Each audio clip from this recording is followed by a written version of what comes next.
nouvelle édition de l'information sur la CIT. Bonsoir et bienvenue à la une. Ce soir, ce matin, un mouvement de protestation a éclaté au siège de la CET, motivé par l'insatisfaction concernant la prime de risque.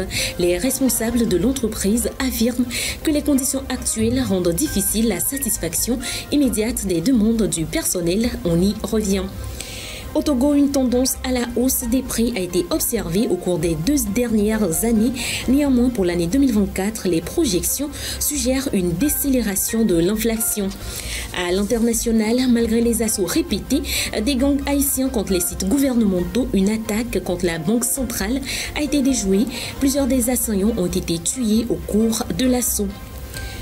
La capitale économique de l'Afrique du Sud, Johannesburg, est en proie à une crise de l'eau, exacerbant les défis existants tels que les pannes d'électricité. Pour répondre à cette situation, des camions-citernes ont été mobilisés pour fournir de l'eau dans certaines parties de la ville. Une augmentation générale des prix a été observée sur les 2 dernières années au Togo. En cette année 2024, au Togo, la croissance économique et les réformes gouvernementales devraient contribuer à une décélération de l'inflation. Ceci malgré les fluctuations temporaires dues à une demande excédentaire. Plus de précisions avec Félicité Chapla. Pour un taux de 7,6% en 2022 et 5,3% en 2023, l'inflation au Togo est attendue à 2,7% en 2024 selon les estimations du Conseil national du crédit. En effet, stimulée par les réformes gouvernementales et les investissements dans les projets clés, la croissance économique devrait contribuer à cette décélération de l'inflation. De plus, espérons que les mesures prises pour soutenir les micro, petites et moyennes entreprises MPME, telles que l'augmentation des financements et la baisse des taux d'intérêt sur les crédits, devraient renforcer la confiance dans la stabilité économique du pays. Cependant, l'inflation est entraînée par la demande excédentaire. C'est l'exemple du mois de décembre et janvier où la demande de biens et de services dépasse l'offre disponible. Les prix ont tendance à augmenter, entraînant ainsi une inflation. Notons qu'en février 2024, le taux d'inflation était calculé sur la base des 12 derniers mois au niveau national, porté à 4,7% contre 4,8% le mois précédent. Un mouvement d'humeur a été déclenché ce matin à la direction générale de la CET. La prime de risque est à l'origine de cette mobilisation. Selon les responsables de la compagnie, la situation actuelle ne permet pas de répondre en temps réel aux exigences du personnel. Un mouvement d'humeur s'est déclenché à la direction de la compagnie énergie électrique du Togo CET dans la matinée du 20 mars. Selon les propos recueillis, tout est parti d'une note de la direction générale expliquant les raisons pour lesquelles les primes et gratifications accusent du retard. Et bien évidemment, la CET traverse depuis un bon moment une situation d'impayé qui l'a finalement conduite à ne fournir qu'un service minimum à la population. À en croire les explications de la direction générale, les efforts de la CET sont actuellement tournés vers les solutions au délestage récurrent. Ainsi, il est très difficile pour elle d'honorer ses engagements en ce qui concerne les primes. Ce mercredi, le personnel a voulu faire entendre sa voix par un mouvement d'humeur à la direction générale. Ce mouvement a débouché sur une discussion avec les responsables. Pour l'heure, les conclusions des discussions ne sont pas encore disponibles. Si elles ont permis de trouver une issue autour de la question, cela réduit les maux de la compagnie, mais dans le cas où le consensus est difficile à trouver, la CET risque de connaître des jours plus sombres. Les maisons de justice connaissent du succès au Togo. Elles sont le relais aux juridictions traditionnelles. D'après le bilan de leurs activités, il se trouve que les sollicitations des maisons de justice sont en nette augmentation. Les détails dans ce reportage. Elles ont pour objectif de régler les petits litiges à travers la médiation et la conciliation. Les maisons de justice ont aujourd'hui un succès dans le règlement des litiges. Au Togo, elles ont été mises en place en 2018. Elles sont des relais aux juridictions traditionnelles. De nos jours, avec 17 maisons de justice, dont 16 sont déjà opérationnelles, On peut dire qu'elles connaissent du succès. Elles ont, d'après le ministère de la Justice, enregistré en tout 4513 saisines durant l'année 2023, un chiffre qui est visiblement en hausse de 17% par rapport à celui de l'année 2022 qui était de 3857. Avec ce bilan d'évolution du ministère de la Justice sur la maison de justice, on peut dire que la population opte pour le règlement des litiges par le biais de la médiation. Le Togo intensifie ses efforts pour étendre la couverture sanitaire à travers le pays avec la construction de nouvelles installations dans 3 régions. Cette initiative vise à rendre les soins de qualité plus accessibles aux populations les plus défavorisées. Le récit de Bernard Canvi. Les difficultés d'accès aux soins et surtout de qualité persistent toujours au Togo pour des raisons de coût et de distance. Pour accroître l'accessibilité et la qualité des soins et garantir à la population de meilleures conditions de santé, 3 régions du pays vont bientôt bénéficier de nouvelles infrastructures sanitaires. Il s'agit en effet de la construction de 70 nouvelles formations sanitaires dans les régions de la Kara, centrale et des plateaux. Ces nouveaux centres sanitaires seront déclinés en bâtiments de soins, de blocs sanitaires et aussi d'infrastructures connexes. Ceci contribuera à réduire les disparités en matière de santé et garantir à chaque citoyen des soins dont il a besoin. Les travaux de construction ont été lancés en fin de semaine dernière dans les plateaux et seront exécutés sur une période de 6 mois pour un coût total de 8 milliards de francs CFA. Rappelons que depuis 2017, le Togo a engagé une réforme de son système sanitaire afin d'assainir le secteur qui fait face à de nombreuses difficultés. Il s'agit entre autres de l'absence d'hôpitaux publics modernes de référence, de manque d'équipements sanitaires et d'insuffisance du personnel soignant qualifié. La page internationale à présent, Johannesburg, la capitale économique de l'Afrique du Sud, est actuellement confrontée à une crise de l'eau. Déjà aux prises avec de fréquentes coupures d'électricité, des milliers de résidents de plusieurs quartiers de la ville doivent maintenant faire face à des pénuries d'eau, suscitant des inquiétudes tant parmi les autorités que les citoyens et les entreprises.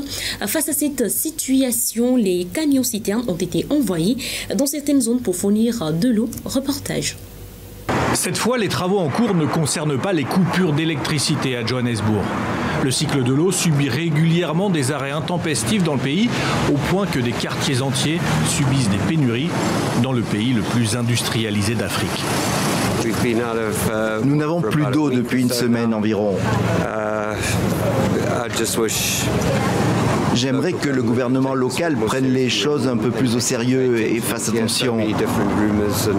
Il y a tellement de rumeurs différentes et tout le reste, c'est juste une honte que nous ne puissions pas gérer nos propres infrastructures dans cet endroit. C'est tout.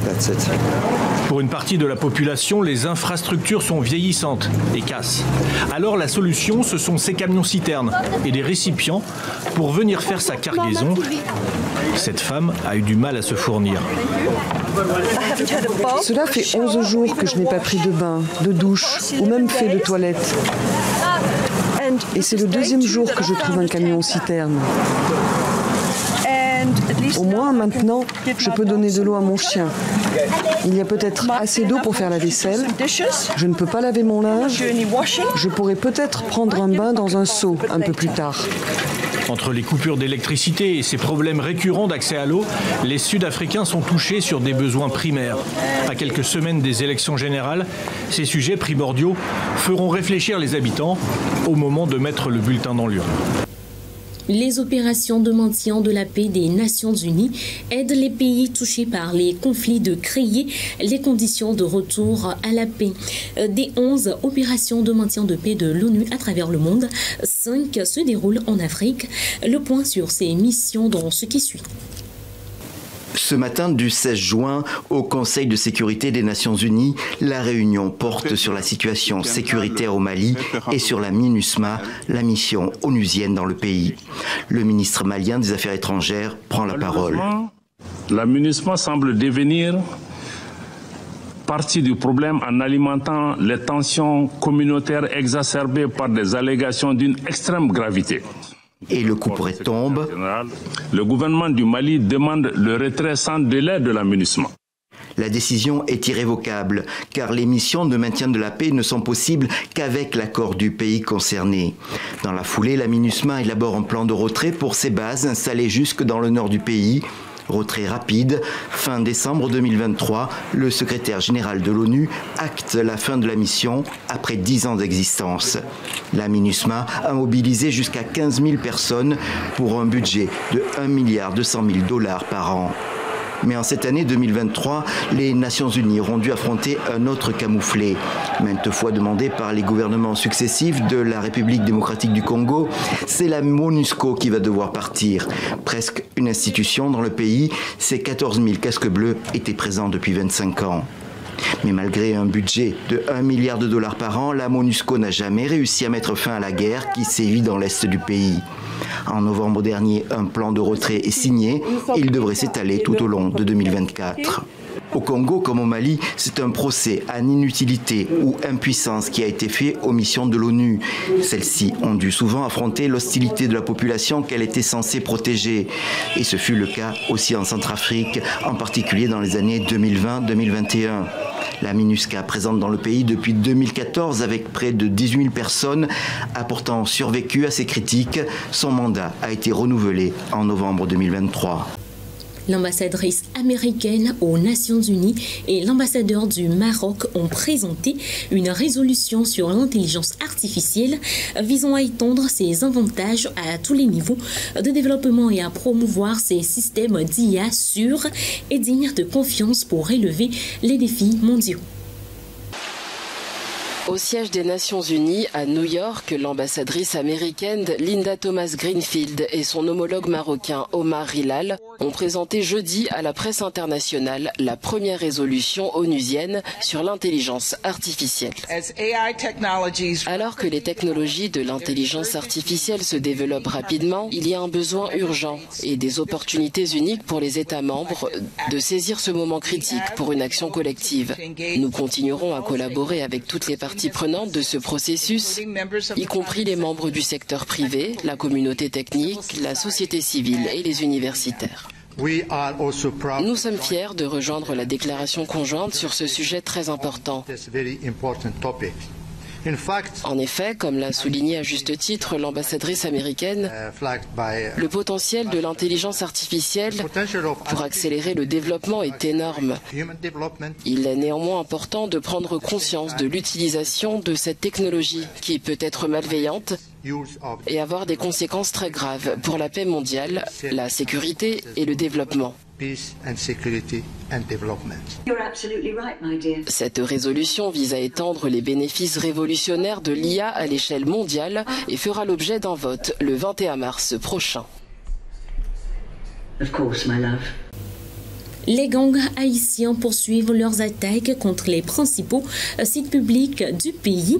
Une attaque contre la Banque centrale, une des rares institutions n'ayant pas fui le centre-ville, a été repoussée. Plusieurs assaillants ont été tués. Les détails dans ce reportage. Le chaos plus que jamais en Haïti. Jimmy Cherizi alias Barbecue, le plus puissant des chefs de gang, est réapparu mardi entouré d'hommes lourdement armés à Bel-Air pour la première fois depuis l'annonce d'une transition par les pays de la CARICOM. Pas un mot pour la presse, mais un appel à marcher sur le palais national alors que les dissensions interhaïtiennes bloquent la mise en place du conseil promis après la démission annoncée du Premier ministre Ariel Henry. On ne reconnaît pas les réunions de la CARICOM, on ne reconnaît pas celle du Conseil de sécurité de l'ONU, ni celle de la Maison-Blanche. Le destin d'Haïti est scellé et n'appartient à aucun de ces groupes. Il est avec Guy Philippe. Le chaos aiguise les appétits. Guy Philippe, ancien policier comme Barbecue, est très actif depuis son retour fin novembre de près de 6 ans de détention aux États-Unis pour blanchiment d'argent lié au trafic de drogue. L'ancien président Mandela a fait de la prison. L'ancien président du Venezuela et le président Lula aussi. Et donc, si mon peuple croit en moi et me fait confiance, je serai leur leader. C'est à eux de décider, à personne d'autre. Autrement dit, il se verrait bien au sommet après avoir fait partie des putschistes de 2004 et il est preneur du soutien des gangs.